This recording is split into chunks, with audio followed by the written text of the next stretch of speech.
শেষ দিনেও রাজধানী ছাড়ছেন অনেকেই। প্রিয়জনদের নিয়ে ঈদ করতে ছুটে যাচ্ছেন নিজ নিজ গন্তব্যে। ঈদ যাত্রার খবর জানাতে মহাখালী বাস টার্মিনাল থেকে যুক্ত হচ্ছেন মাঝার ইমন। এছাড়া ঢাকা টাঙ্গাইল মহাসড়কের খবর জানাতে চন্দ্রা মোড়ে আছেন জাহিদ হাসান এবং ময়মনসিংহ মহাসড়কের দীঘার কান্দা বাইপাসে আছেন হারুনুর রশিদ। এছাড়া রেলপথের খবর জানাতে কমলাপুর থেকে যুক্ত হবেন তাসফিহা উক্রোজ। শুরুতেই যাব মহাখালী বাস টার্মিনালের খবর জানতে। এবং কি দেখছেন আজকের দিনে বাস টার্মিনালে টিকিটের চাহিদা কেমন, কিংবা যানবাহনের প্রাপ্যতা কতটুকু রয়েছে, যাত্রীরা কি বলছেন?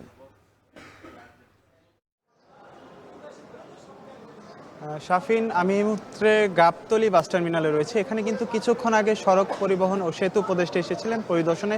তিনি যাত্রীদের সাথে কথা বলেছেন এবং কাউন্টারে যারা রয়েছেন স্টাফ তাদের সাথে কথা বলেছেন। আর এখন যে চিত্রের কথা আপনি বলছিলেন সেটি একেবারেই সত্য এবং আমরা দেখতেও পাচ্ছি যে একেবারে শেষ মুহূর্তে হাতে গোনা কয়েকজন করে যাত্রী কাউন্টারে আসছেন, যাদের টিকিটটি কাটতে পারেনি তারা এসে আজকে তাদের যাত্রার দিনেই তারা টিকিট কেটে তাদের যে যাত্রা সেটি করছেন। আর যেই বিষয়টি আমরা এই টার্মিনালগুলোতে ঘুরে যেটি দেখতে পেয়েছি সেটি মূলত যে অগ্রিম যারা টিকিট কেটে রেখেছেন তাদের সেই যাত্রাটি কিন্তু তারা করছেন। এবং এখানে আমরা অনেক কাউন্টারের সাথে কথা বলেছি। এখানে বেশিরভাগ কাউন্টারের যে সমস্ত স্টাফগুলো রয়েছেন তারা কিন্তু মূলত তাদের অগ্রিম টিকিট কাটা যাত্রীদেরকেই তাদের যে নির্দিষ্ট স্থান রয়েছে গাড়ির সেখানে তারা নিয়ে যাচ্ছেন। এবং এছাড়া হাতে গোনা কয়েকজনকে আমরা দেখেছি যে তাদের যে আজকের দিনের যাত্রার জন্য টিকিট কেটে তাদের যে ঈদ যাত্রা সেটি করতে। এখানে শেষ মুহূর্তে যে সমস্ত যাত্রীরা তাদের ঈদ যাত্রা করছেন তাদের সকলের সাথেই আমার কথা হয়েছে। বেশিরভাগই বলছে যে তাদের শেষ মুহূর্তে তাদের যে প্রাইভেট, তারা অনেক চাকরি করে, বেসরকারি খাতে চাকরি করে, অনেকে দর্জি, অর্থাৎ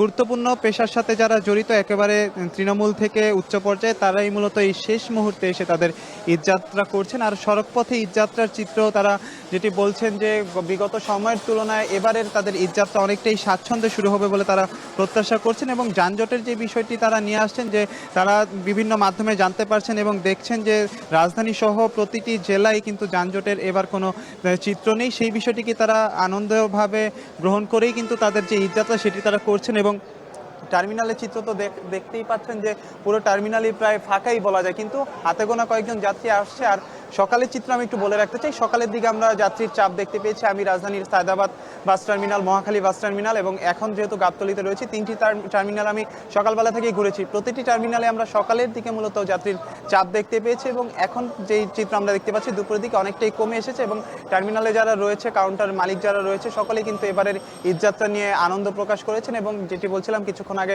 সড়ক উপদেষ্টা এসেছিলেন, তার সাথে বিআরটিএ কর্তৃপক্ষ ছিল এবং মালিক পক্ষের লোককেও আমরা দেখেছি। তার সকলের সাথেই কথা বলে যেটি জানতে পেরেছি, এবারের ঈদযাত্রায় তারা স্বাচ্ছন্দ্য প্রকাশ করেছে এবং তাদের যে প্রত্যাশা যে ফিরতি যে যাত্রা হবে যাত্রীদের, যেহেতু প্রায় ঈদযাত্রার প্রথম পর্ব শেষের দিকে, এবং ফিরতি যেই পর্ব সেটি যাতে স্বাচ্ছন্দ্যে যাত্রীরা যাতে ঢাকায় প্রবেশ করতে পারে এবং কোনো ধরনের নিরাপত্তাহীনতা বা কোনো ধরনের উদ্বিগ্ন যাতে না হয় সেই বিষয়টিকে গুরুত্ব দিয়ে সার্বিক যে প্রশাসন রয়েছে, পরিবহন রয়েছে, কর্তৃপক্ষ রয়েছে, সকলে কিন্তু চেষ্টা করে যাচ্ছে। তো রাজধানীর এই গাবতলী বাস টার্মিনাল থেকে ঈদযাত্রার একেবারে শেষ মুহূর্তের খবর ছিল আমার কাছে।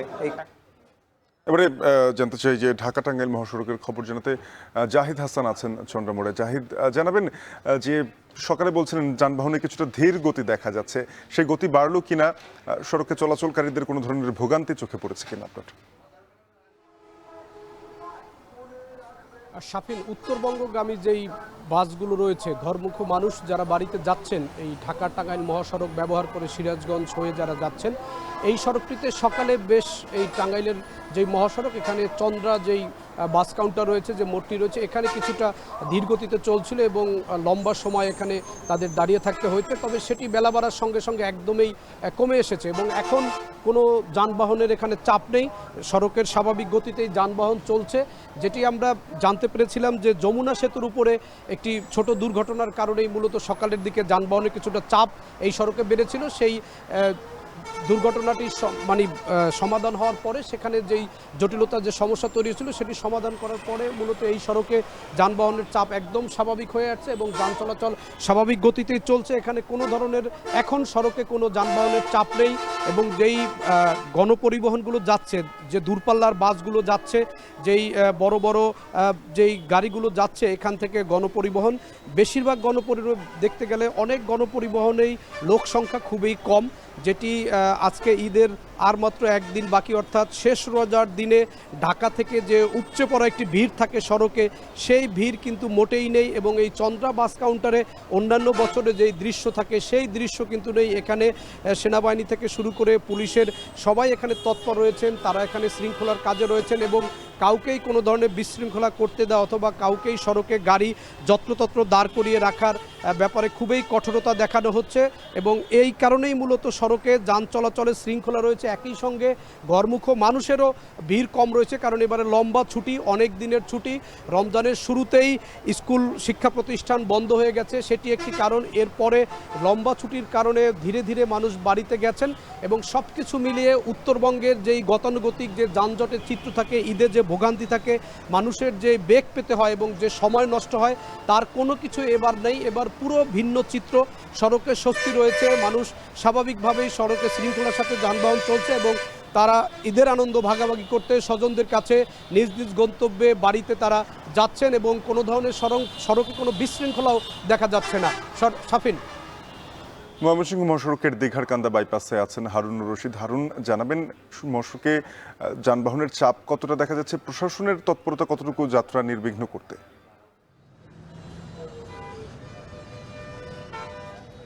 শাফিন, আজকেও কিন্তু মহাসড়কে যানবাহনের চাপ রয়েছে। আমরা যে জায়গাটিতে আছি এটি হচ্ছে ময়মনসিংহের প্রবেশদ্বার, ঢাকা ময়মনসিংহ মহাসড়কের দীঘারকান্দা বাইপাস। এখানেও কিন্তু আমরা দেখতে পাচ্ছি যে যানবাহনের বেশ চাপ রয়েছে এবং ধীর গতিতে চলছে, কিছুটা থেমে থেমে ধীর গতিতে কিন্তু এখান থেকে যানবাহন চলছে।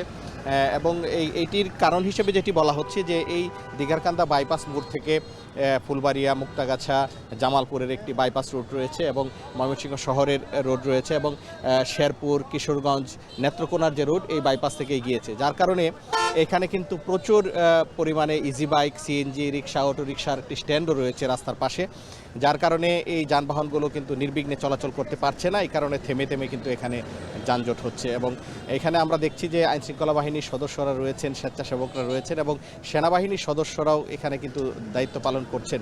তারপরেও কিন্তু এখানে যানজট একেবারে মুক্ত করা যাচ্ছে না, থেমে থেমে চলছে এবং কিছুক্ষণ কিন্তু এখানে দাঁড়িয়ে থাকছে। এবং এটির আরেকটি কারণ হিসেবে যেটি বলা হচ্ছে যে ঢাকা থেকে যে বাসগুলো আসছে সেগুলো কিন্তু এখানে কিছুক্ষণ দাঁড়িয়ে যাত্রী নামানোর কাজ করছে এবং কিছু যাত্রী এখান থেকে ওঠানো হচ্ছে, বিশেষ করে যারা শেরপুর, নেত্রকোনা, জামালপুর যাচ্ছেন, যার কারণে কিন্তু এখানে কিছুটা যানজট হচ্ছে। তবে আমি বাস চালক এবং যাত্রীদের সাথে কথা বলেছি, তারা যেটি বলছেন, ঢাকা থেকে বের হওয়ার পর গাজীপুর থেকে কিন্তু ময়মনসিংহ পর্যন্ত তারা নির্বিঘ্নেই আসতে পেরেছেন এবং তেমন সড়কে যানজট নেই এবং কিছুটা স্বস্তির যে ঈদযাত্রা সেটি কিন্তু করছেন। কিন্তু ময়মনসিংহের বাইপাস মোড়ে এসেই কিন্তু তারা কিছুটা বিরূপ পরিস্থিতির সম্মুখীন হচ্ছেন এবং এই যে ঈদ যাত্রা, এখানে আমরা দেখতে পাচ্ছি যে বাস দিয়ে যেমন মানুষ বাড়ি ঘরে যাচ্ছেন, পাশাপাশি truck, pickup, motorcycle, CNG, autorickshaw যে যেভাবে পারছেন সেভাবেই কিন্তু বাড়ির দিকে যাচ্ছেন এবং শেষ মুহূর্তের যে ঈদ যাত্রার চাপ সেটি কিন্তু এখন পরিলক্ষিত হচ্ছে।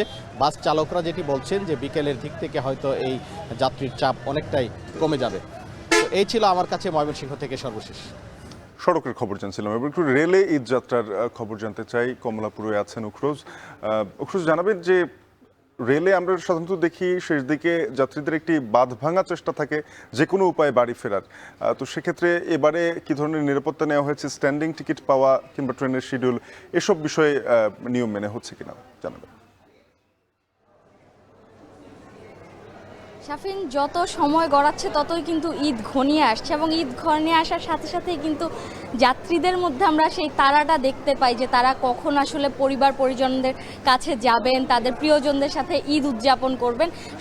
তাই সেই তাড়াটি আমরা আসলে আজকে সকাল থেকেই কমলাপুর রেলওয়ে স্টেশনে দেখতে পাচ্ছিলাম। আমার পাশে এখন মোহনগঞ্জগামী একটি ট্রেন রয়েছে, সেই ট্রেনের যাত্রীদের সাথে আমরা কথা বলছিলাম। তারা বলছিলেন যে তারা বেশ উচ্ছ্বসিত যে তারা তাদের আত্মীয় স্বজনদের সাথে ঈদ করতে যাবেন, সকলেই খুব আনন্দ ঘন পরিবেশের মধ্যেই রয়েছে। এবং আর যদি শিডিউলের কথা বলতে হয়, শিডিউল বিপর্যয় একটি ব্যাপার রয়েছে ট্রেনের রেলওয়ে স্টেশনে, কিন্তু এই বছর অন্যান্য বছরগুলোর মতো আসলে সেই শিডিউল বিপর্যয়ের ব্যাপারটি কিন্তু দেখা যায়নি বা খুব কম পরিসরে দেখা গেছে। রেলওয়ে কর্তৃপক্ষ আমাদেরকে জানিয়েছে যে কিছু কিছু ট্রেনে আসলে কিছু অল্প সময়ের জন্য আসলে ট্রেন ছাড়তে হয়তো দেরি হয়েছে, সেই সময়টি আসলে 15 থেকে 20 মিনিটের বেশি হয়নি এবং সেটি আসলে কয়েকটি ট্রেনে হয়েছে।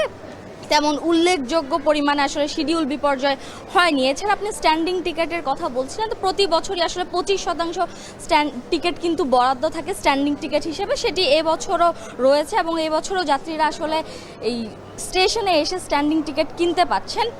সেক্ষেত্রে যাত্রীদেরকে কিছুটা বেশি পরিমাণ টাকা আসলে পরিশোধ করতে হচ্ছে। এছাড়া যদি ভিড়ের ব্যাপারে বলি, যেহেতু শেষ সময় সেহেতু আসলে সকলের মধ্যে একটি তাড়া থাকে যে তারা কখন তাদের পরিবার পরিজনের কাছে যাবেন, তাদের সাথে ঈদ করবেন। তো সেটি কিন্তু এখনও দেখা যাচ্ছে যে কমলাপুর রেলওয়ে স্টেশনের যাত্রীদের মধ্যে একটি উচ্ছ্বসিত ভাব এবং একটি তাড়া রয়েছে যে তারা কখন যাবে তাদের পরিবার পরিজনের সাথে ঈদ করতে। তো সব মিলে আসলে এখানে একটি স্বস্তির পরিবেশই বিরাজ করছে। তো এই ছিল কমলাপুর স্টেশন থেকে ঈদ যাত্রার সব শেষ। তাসফিহা উখরোজ যুক্ত হয়েছিলেন কমলাপুর রেলওয়ে স্টেশন থেকে। এর আগে সহকর্মীরা জানাচ্ছিলেন সড়কের পরিস্থিতিও। হাজারো প্রতিকূলতার মাঝে বিশ্বের